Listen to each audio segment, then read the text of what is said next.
Whoever's there first and wants to read it. Okay, Bruce. Oh. All right, say that again. The words of the preacher, the son of David, king of Jerusalem. All right, what's the next verse after that? Vanity of vanities, says the preacher. Yeah? Vanity of vanities, all is vanity. Now, one more verse. What advantage does man have in all his work, which he does under the sun? All right, so if I were going to write you a letter and it said, this is my best wisdom as a preacher, Jack Hafer, after 30 years of preaching, vanity of vanity, all is vanity. Would you be interested in reading the rest of the letter? Absolutely. Yeah, right. Just because it came from me, I know. Because this sounds like this is going to be depressing. This is going to be dismal. This is going to be, I mean, life is tough enough. I don't need any more of your despair or your drama. So we might just skip right over it. But actually, it's exactly the opposite. This book can be the most freeing, the most inspiring, because it helps us focus on what is really important. And of course, we're going to be given an answer right here up front. When he says all is vanity, we have to qualify that. What does he mean by that? And we're going to qualify it. And it's qualified by this question that he asked, which is, what profit does a man have for his work which is done under the sun? We have to understand that phrase as well. But as we begin to do so, we're going to set the context for this really investigative book of the wisest man in the world who's seeking out to find out the big answers in life. Like, what am I here for? What's the purpose and meaning in life? Is there anything to look forward to afterwards? And so it's a thrilling book because it really touches just each of our lives on a personal level. And also, it's probably a great book to start with people in the world who don't even want to acknowledge God. Because this book is going to be, as we see, one of the most secular books in the Bible. Now, does that go together? Books of the Bible and secular? Not really, does it? Because we think of secular books as non-biblical books. You know, there's 66 books in the Bible. They're all very spiritual. And so why would I say this is a secular spiritual book? Well, it is. You'll see why in just a second. Yes? I usually start people that are having a Bible study with this book because, first of all, everybody in the world has heard of Solomon. Yes. And then secondly, he talks about things that are common to mankind. All right. And we're going to see that. We can all relate to it, and that's very well said. So let's look at the first phrase, life under the sun, because in the Hebrews, they had a concept that's different than ours, and most of you are familiar with it, but of course we just have to draw it, that they viewed the earth pretty much as a flat little sphere right there. Well, not sphere, but circular orb, okay? Not even an orb. An egg. The middle would be the land mass, and there'd be water around it. But they saw Sheol, or the land of the dead, below. And then the skies would be the heavens. And then there would be the heavens above the heavens, which we would call the third heaven. So I want you to see this picture right here. So when we think of life under the sun, first of all, we live on this sphere. We know it is a sphere now, called Earth. And around it is atmosphere. Now, the atmosphere is the air we breathe, and I don't even remember how thick it is. Does anyone recall? How many miles does the atmosphere go up? A lot. Someone could look it up on Google real quick. But that's where the birds fly, and that's where the weather is and all that. That is called the first heaven. Now, when we think of heaven, well, I'm thinking, oh, that's where God is. No, that would be the first heavens. Now, do we use that language to describe the heavens other than the godly realm? Yeah, we do all the time, especially when we're thinking about this second heaven where the moons and the stars are. It said, oh, the heavens and the earth declare thy handiwork. Remember that in the book of Isaiah? when he speaks of the heavens and the earth, he's talking about the sun, the moon, and the stars, and all those majestic creations that are so large and so far apart. They just boggle our mind, and we realize that God just spoke them into existence. And so they declare how great he is. So the first heaven is where? The air that we breathe. The second heaven would be the universe. Now, what's on the outside edge of the universe? Now, you know, I'm sure you all do from your physics class and latest discoveries, the universe is expanding, right? In other words, this line right here is moving outward. Yes?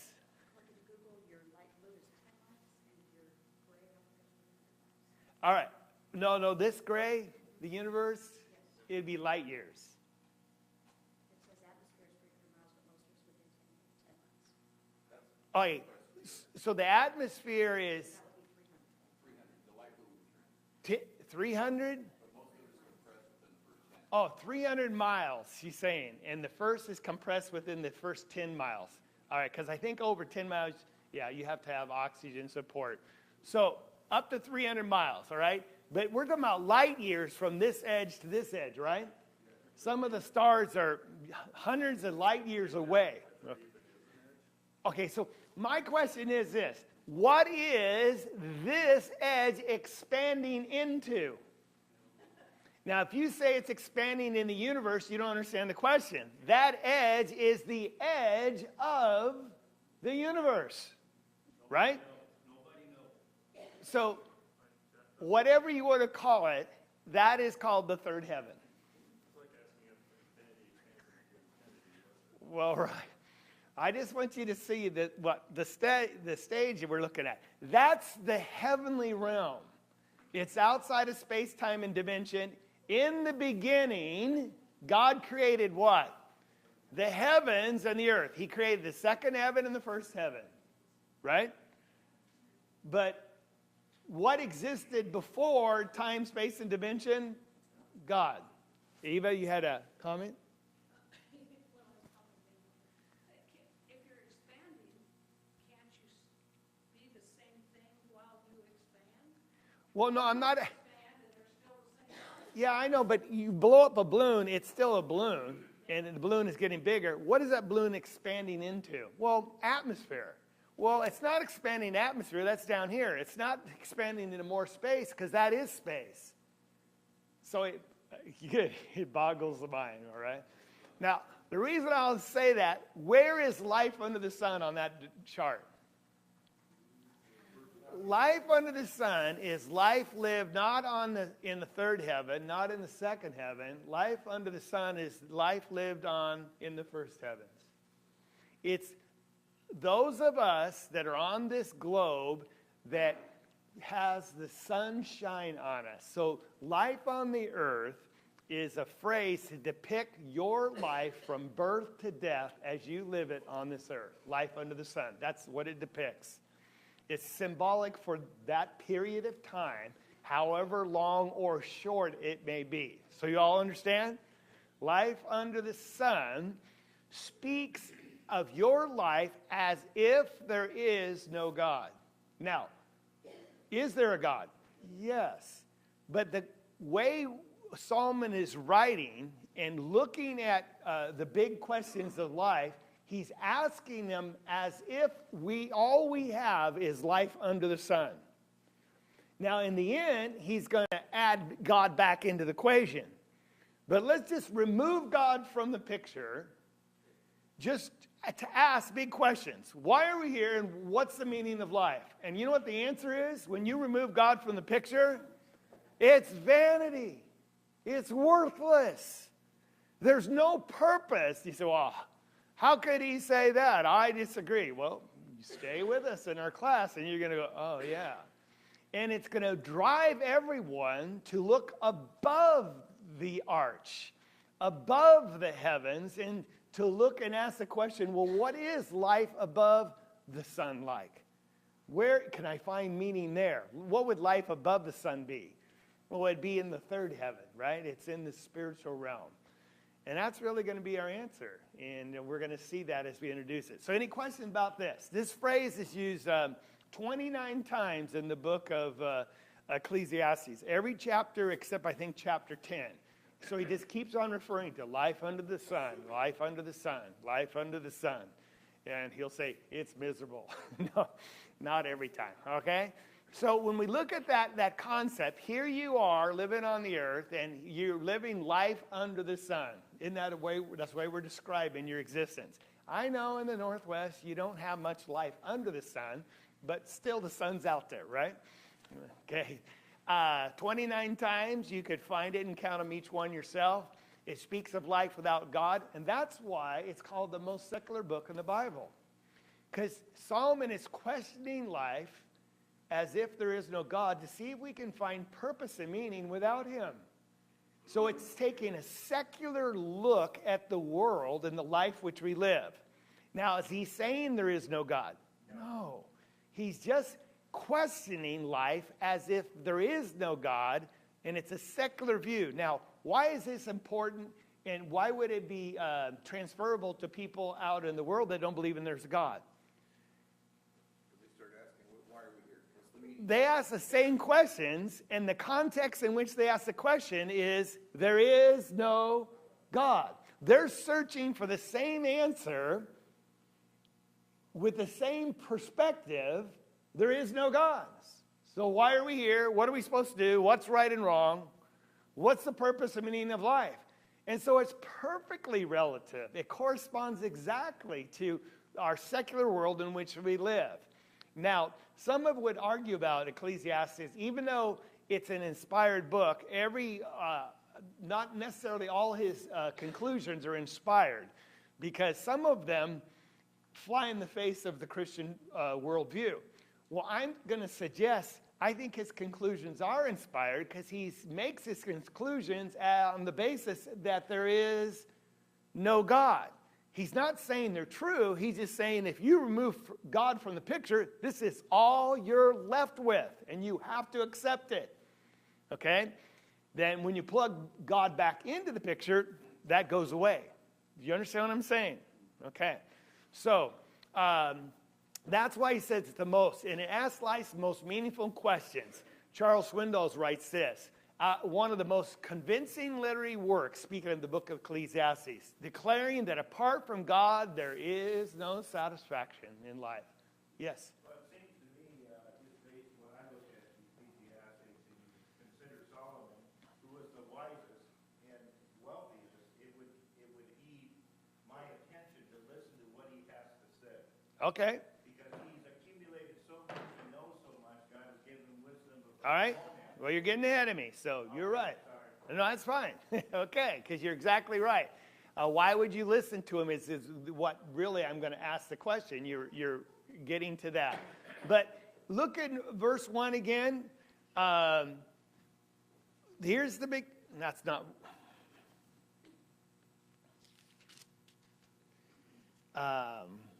Verse 2, actually. 3. Wait. I don't even have my glasses on.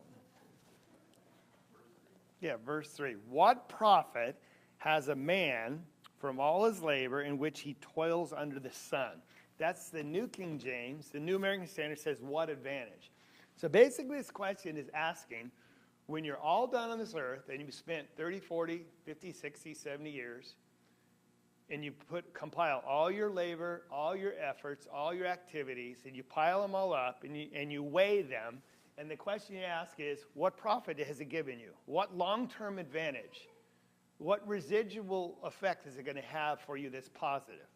Is that a fair question? So basically, what's he asking by this question? What am I here for?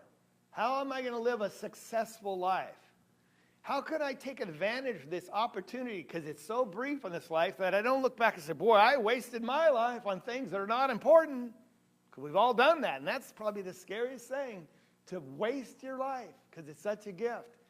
And he says, that's my question. When I look at my life under the sun, and I ask the question, what can I do to make sure that it's profitable? Well, the answer is what?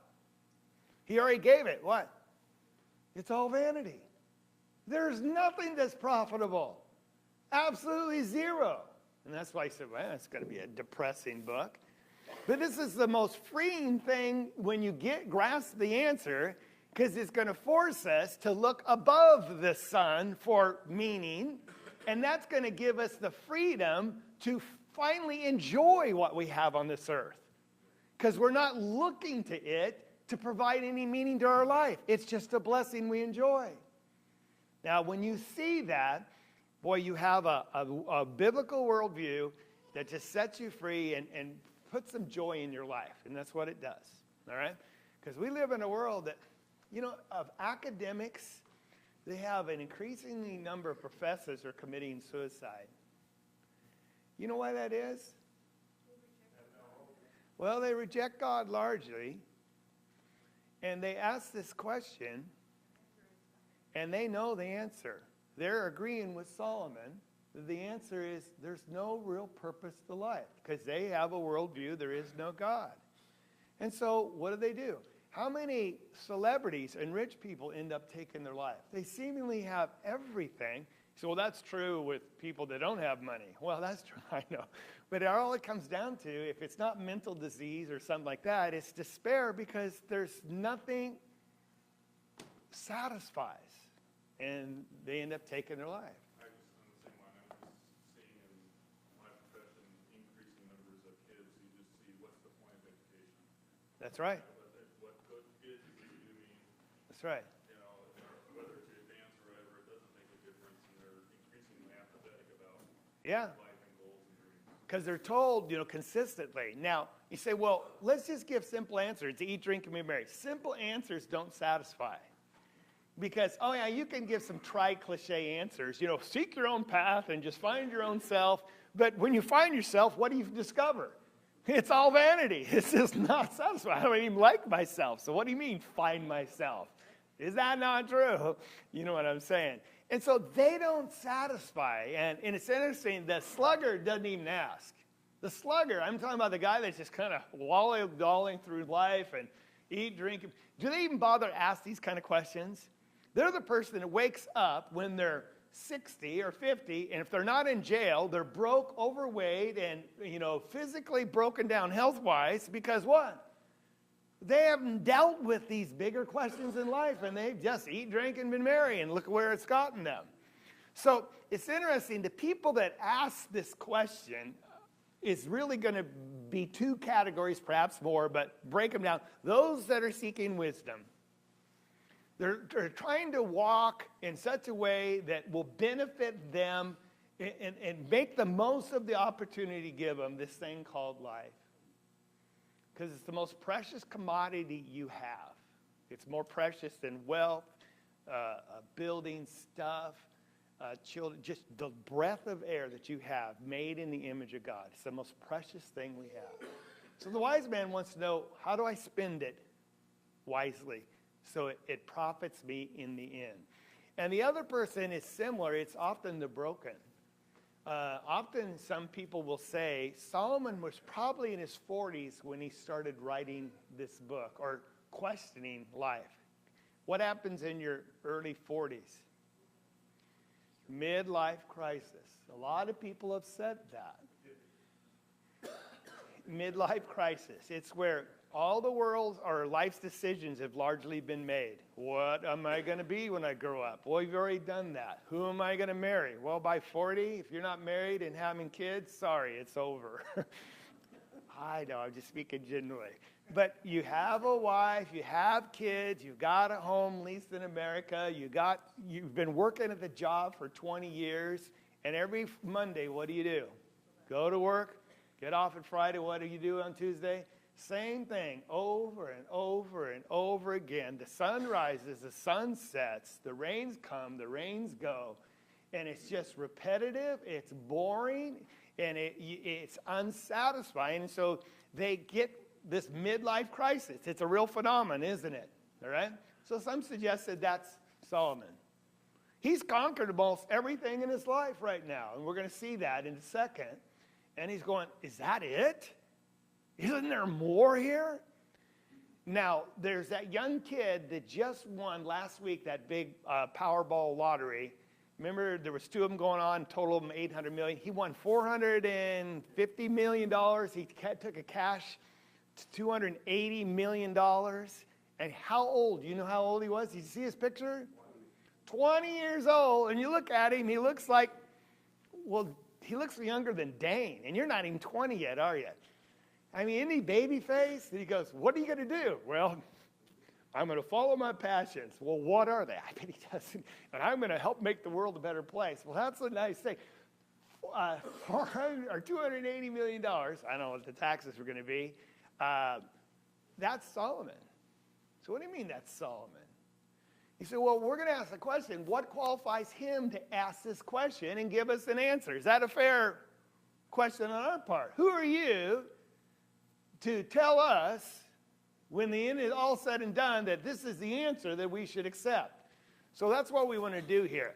But when we do that, look what he says in chapter 2 and verse 11. Go ahead and turn there and read that. Someone read it for us. Go ahead, Brian. This is going to be the theme verse of the entire book, okay? Chapter 2, verse 11. Then I looked on all the works that my hands had done, and on the labor in which I had toiled, and indeed all was vanity and was grasping for the wind, for there was no profit under the sun. So see this summation? When I looked at all my activities, when I just look at everything I've done from my youth up, all the work, all the labor, and when I looked at it, all was vanity. Every last bit of it. It was like striving after the wind. Like, maybe this will make me happy. And you chase it for a while. Then when you finally get it, has happiness, is it in your grasp? Or is it eluded you once again? So you go, oh, man, if I just have this. And you chase it for the next 2-3 years. And boy, if I just have that, then I'm going to finally be happy and content. And when you get there, has it eluded you once more? It's like grasping the wind. So that's why he says, there's all is vanity. There's no profit or advantage under the sun. You say, man, again, this sounds depressing. Why do I listen? You got to just come back because this is going to affect all of us. Now, the problem with life under the earth is this word Hebel or Hebel. Now, if you take the B out and add an L, that's what a lot of people would say, right? Okay, some of you followed that. That's the Hebrew word for vanity. And there's 3 characteristics of that word. Life is brief. He'll talk about life on this earth using vanity. It's just brief. You're just here like a vapor. You said coming from Albany was all foggy, right, Jared? Now, fog is in the morning, but when he leaves and goes home, where will that fog be? It's just like your life is like a vapor, James says, like fog. It's here for a little while, but when it's under the sun evaporates and you're gone. Now, that's your life, just gone. And then we'll also see it's absurd. In other words, wait, the wise man does this, he dies. The fool, the evil person, he lives a life with no concern about anyone else but himself, and he sometimes has a good life, but yet he dies. Both the wise man and the fool, they both what? Is that fair? No, it's not, but that's the way it is. And he starts comparing things and look at him and says, it's all vanity. So, oh, good, so I can just be a fool. Oh, no, don't go there. But he says, without a God, when you look at it, it doesn't matter if you're good or bad, rich or poor, an idiot or a wise man, because you all end up to suffer the same fate. And that's why he says it's meaningless. The word Hebel occurs 35 times in 29 verses. So it's a predominant theme. You have to understand that theme. Life under the sun, 29 times. Life without God is always what? Vanity. It's worthless. It's empty. Okay? So Solomon, help us, because I want to know how come you are the person that can give us such an astounding conclusion that it's going to force us to look elsewhere for meaning in life. Well, first of all, how do we know it's Solomon? The words of the preacher, the son of David, king in Jerusalem. Now, did David have more than one son? Yes. But who was his only son that became king in Jerusalem? It was Solomon. So there are people that try to question it, but it's just pretty much universally accepted that Solomon is the author of this book, okay? He says the preacher. This is the word koheleth, which means preacher. In fact, the Greek title of this Hebrew letter, because the Old Testament was written in Hebrew, when they translated it into Greek, they used the word ecclesia, the form of it in the title, which means assembly, because the preacher is a person that would preach to assemblies. All right?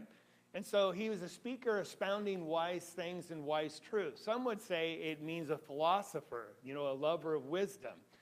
Now that seems to fit really perhaps even better what Solomon's doing here. He says, I set my mind to seek, to learn. I want to find out the answer to life.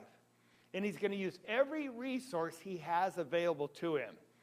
And now, so, okay, what kind of resources do you have, Solomon, to qualify you to do this research project? Because this is going to be a grand experiment in life.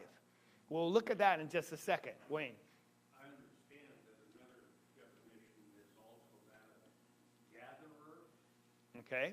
because this writer has gathered all of these life experiences that we're about to look at that journey. Right.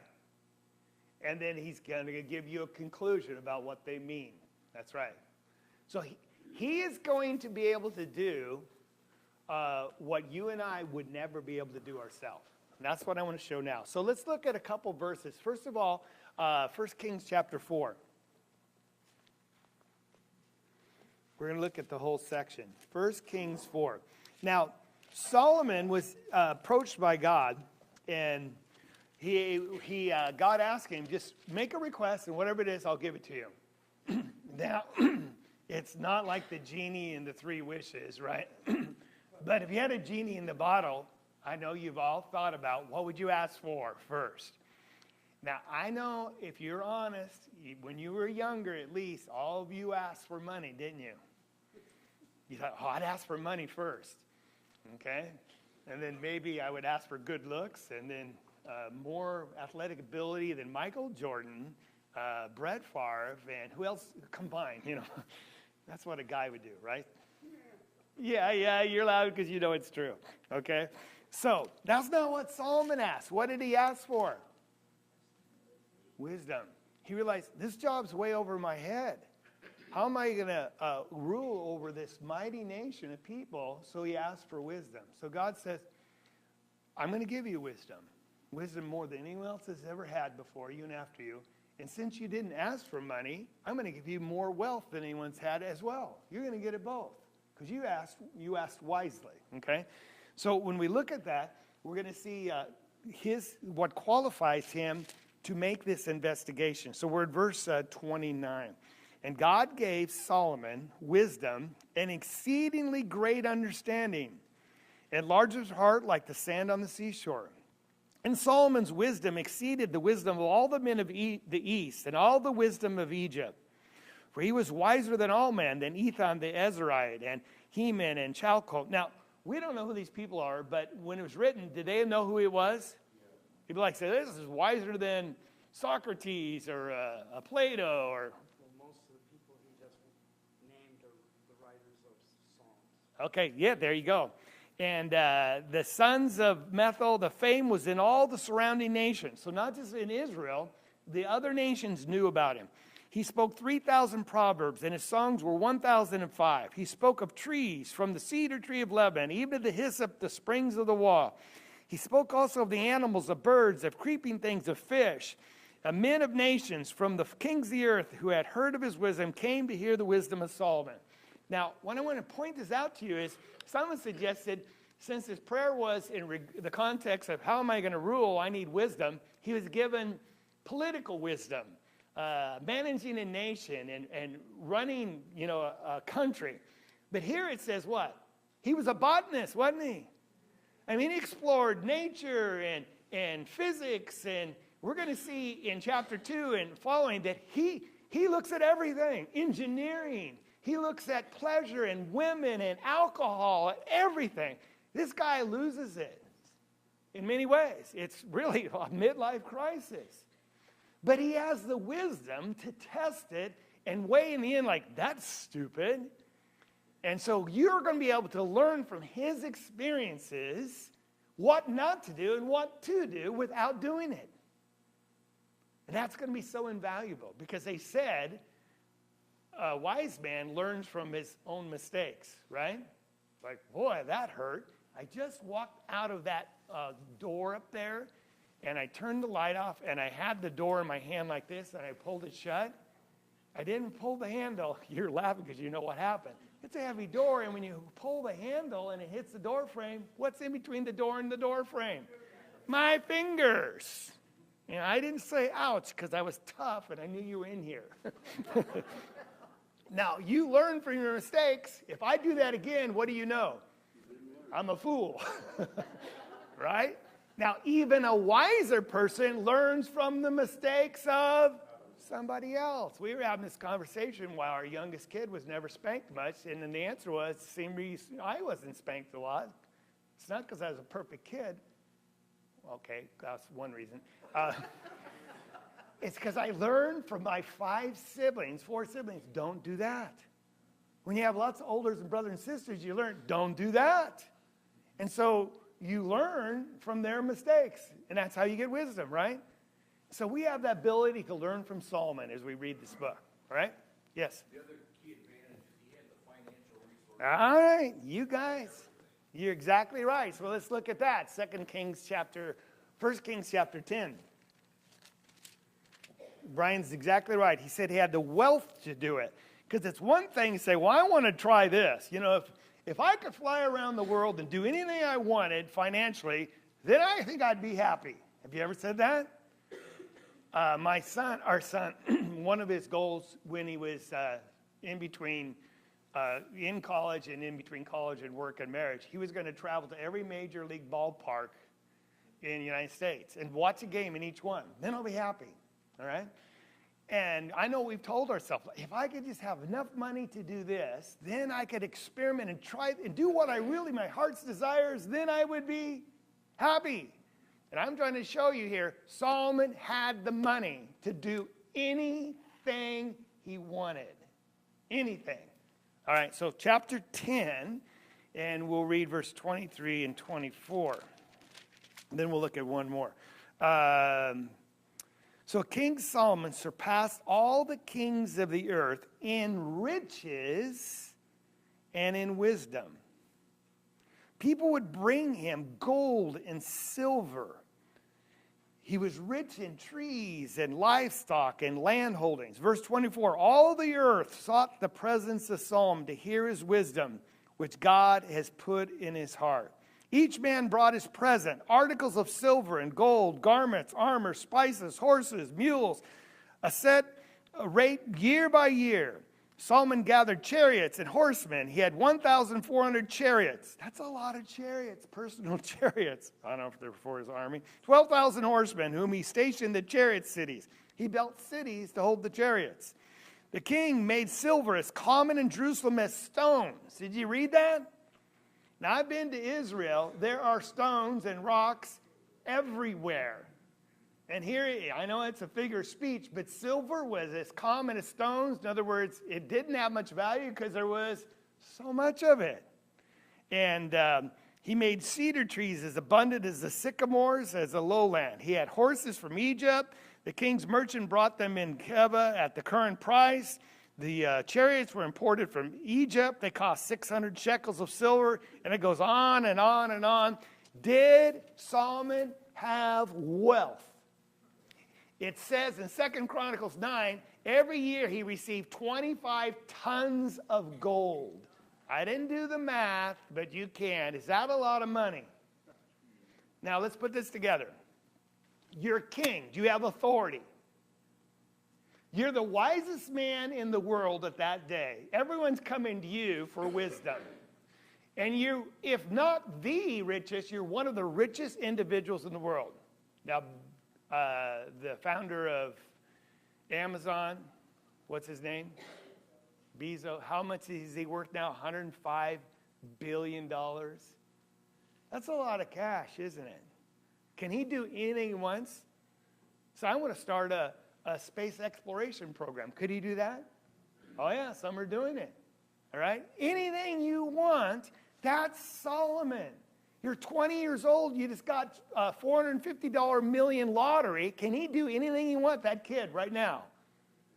I feel sad for him because most kids that age won't be, it'll ruin him probably. I'm on record saying it, okay? But that statistics show that. But Solomon has the authority, he has the wisdom, and now he has the wealth. What else does he need to go on this grand experiment to find out the meaning of life? What else does he need? Well, he has the desire because he has the midlife crisis, all right? He has the itch, right? And he has the time. That's right. And he's going to do it, and that's what we're going to follow. Yes? In just in bronze alone, something to calculate, 188 tons. And the book of Ezra says that bronze in those days was equal in value to gold. So that works out to be about 6,700,000,000. Yeah. Just on the In the bronze. Because remember, he did that little presentation of the wealth of Solomon. It's astounding. So when we put it all together, is he qualified to do this grand experiment? Yes. On every aspect. And if we're going to be wise, we're going to listen and learn from his mistakes and his experiences. Yes? To me, I've always struggled with this because in the end, he didn't seem to learn. Solomon. That's why. He Go ahead. chose to worship other gods. He was sucked in by his wives. He didn't learn. So I That's don't, right. that part I have always struggled with. If you didn't hear that, and it's for the sake of the tape, but the question is, there's a conflict here. The wisest man in the world, he ended up messing up his personal life, messing up his spiritual life, worshiped false gods, had 700 wives, 300 concubines. He went over the deep end. And so some have suggested that he started this in his 40s. He wrote this at the end when he kind of came to his senses, because he did go over the deep end in many ways. There's no denying that. And so if you put this at the end of his life, and we're going to look at the ultimate answer in a second, it kind of makes sense then when he says in chapter 12, when it's all said and heard, the sum of every answer is this: fear God. He woke up. He wasted his life basically trying to find happiness in women, wine and song, and money and all the things. Does that help? That's the only way I can. All my life I've struggled with that. Yeah. If this guy is so wise, why was he so messed up? Yeah, because he's searching. He's searching. Yeah. And it's one thing to have wisdom and be able to have self-control. So notice chapter 2 and verse 1. Come now, I will test. This is that test. It's an experiment. And he's going to test, like I said in chapter 2, he's going to test building and architecture. He's going to test drugs. He's going to test sexual pleasures. Nothing's off limit to him. Because how is Solomon living? Life under the sun as if there is no God and no consequences. See, that's his first big mistake, right? And his answer is going to be, it's all vanity. So pleasure, materialism, fatalism, egoism, these are kind of the isms people put on. He tests religion and wealth.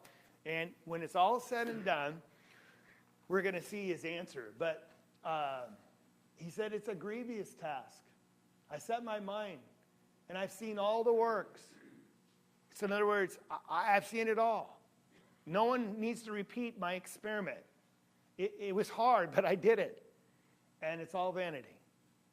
But what about then life above the sun?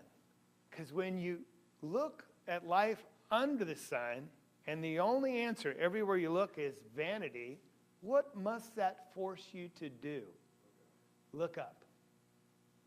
Because this question is always looking down. And what is so powerful about Ecclesiastes, when it's all said and done, if you're an honest person and look at it and you accept what his conclusions are, you're going to look up as well.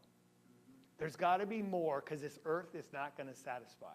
Now, real quickly, then I'll take your comments, okay? The answer is given in chapter 12 in verse 13 and 14. There's going to be a couple other places, but he says the conclusion, when it's all been said and heard, every discussion, every input, you pile it all up, is this. You look up. You fear God and you keep his commandments because he's going to hold you in account or in judgment for everything you do on this earth. And that's going to now dictate how you live this earth because you know you're going to face him someday. That is the answer that's going to give you happiness in this life. Look up. Quit looking down. And that's where we're going to go. And you say, well, that doesn't seem powerful, impacting to me now. Well, when at the end of the study, it will be. Okay? So, Clinton, you had your hand up. Who else? Go ahead. If somebody don't know about God or the Bible or anything, that's what I said. It's a... See what it says. And I appreciate that. He said it's a good place to send people that don't know anything about God. But the problem is Ecclesiastes is hard to understand. It's hard to understand unless you understand the context, because humanists and atheists like quoting out of Ecclesiastes. Because they think, it's a heathen secular book. And they quote out it. Isn't that sad? Because they miss this grand experiment that's taken place. Solomon's not saying there is no God. He's looking at life as if there was no God and seeing if you could find an answer. See, and they miss that. So, yeah, if you're going to share this with people, you have to kind of help them through the context of how it's asked. Anything else? Okay, next week? Yes, Phoebe. It's the opposite life of Jesus. Oh, yes. Where Jesus was tempted in everything and made to know it. Yeah. She said it was the opposite of life in Jesus. Of course, him coming from the third heaven and became flesh, having all treasures of wisdom and knowledge, he knew how to live a good life. And he said, I came to give you life and life of more abundantly. All right, thank you very much. Come back and we'll start our study.